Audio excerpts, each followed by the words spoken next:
that of the 4 honorees here, the 2 women walked in and the 2 men got whaled in. I must say something. That is my deal. Another 15 years I can walk like he does. I'd like you to know that I always believed that 3 parts to a good speech. The first part is to stand up to be seen. Thank God I had the kids.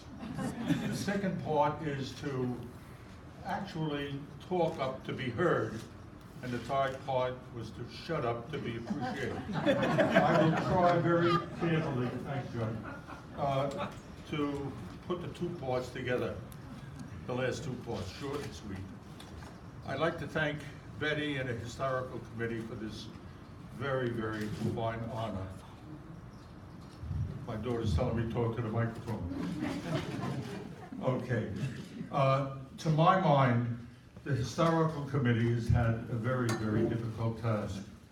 To elect the first candidates into the Hall of Fame, Maywood Hall of Fame, its organization, its order, and significance to our community.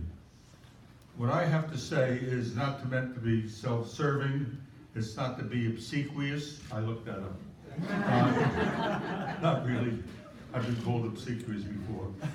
And I say that because over the years that I've been here, I have met many, dozens, scores, hundreds of people whose time, whose love, whose energy is given to service to others. And there are many of you in this room. It's I look around and I say, thank God they look older too. As we sit here, therefore, each honoree can be symbolically Maywood's every man or every woman, as the case may be.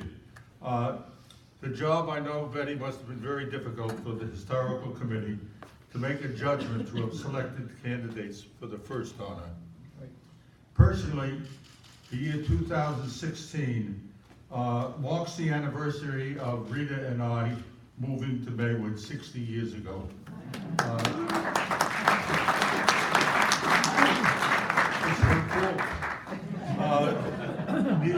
Neither Rita or I knew much about New Jersey when we came, because everybody that came to Maywood at that time was from the Bronx. So we arrived. But thanks to Rita's insight or foresight, our travels through Bergen County, she said when we first drove through Maywood that this is the kind of town that she would like to live in. I think she saw the old bell that was outside the fire department, and she said, that's homespun, that's lovely. She didn't say it, I think she did. I think the heavens must have listened, because they obviously moved around for us to be here at this time. I've taken note that I have to read my speeches now. Before I used to memorize them. If you think I can memorize a 45-minute speech, you're wrong. But I also give credit where credit is due. Rita was the first one in my family to be a volunteer in Maywood. For you, many people here, the first library was on a corner of Maywood Avenue and Passaic Street, and it was an old house, and it had slanted floors. That I remember. Rita used to go there and read to the youngsters, but the book stacks were this way. And you couldn't put books up high because they would fall off the shelves. But she passed that passion for service on to me. Today, there are 2 concepts which I vaguely remember. I say vaguely because I don't remember the words, or I didn't until the internet now, which you can look everything up. But the 2 thoughts that I had when I first came to Maywood were by a Frenchman by the name of Alexis de Tocqueville. How many history students are there here? I failed again.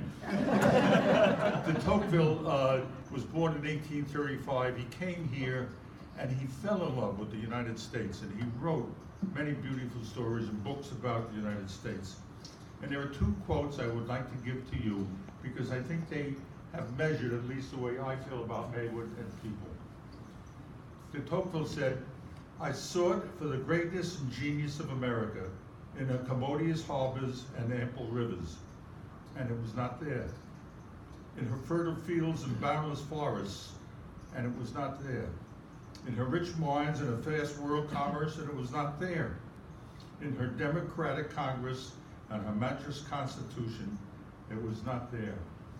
Not until I went to the churches and stages of America and heard her pulpits and her stages, and the speeches were aflame with righteousness, and then I realized the secret of her genius and power. America is great because she is good, and if America ever ceases to be good, she will cease to be great. Now that's hopeful, and I think that's a great idea. The second thing pertains more directly to Maywood, and de Tocqueville said this: the health of a democratic society may be measured by the quality of functions performed by private citizens. Functions by private citizens.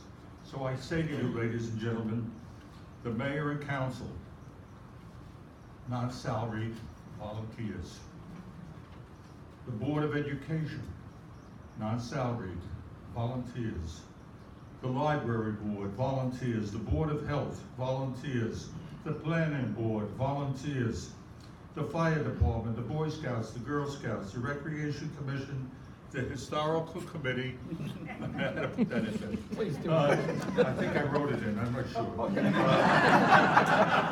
But they're all volunteers.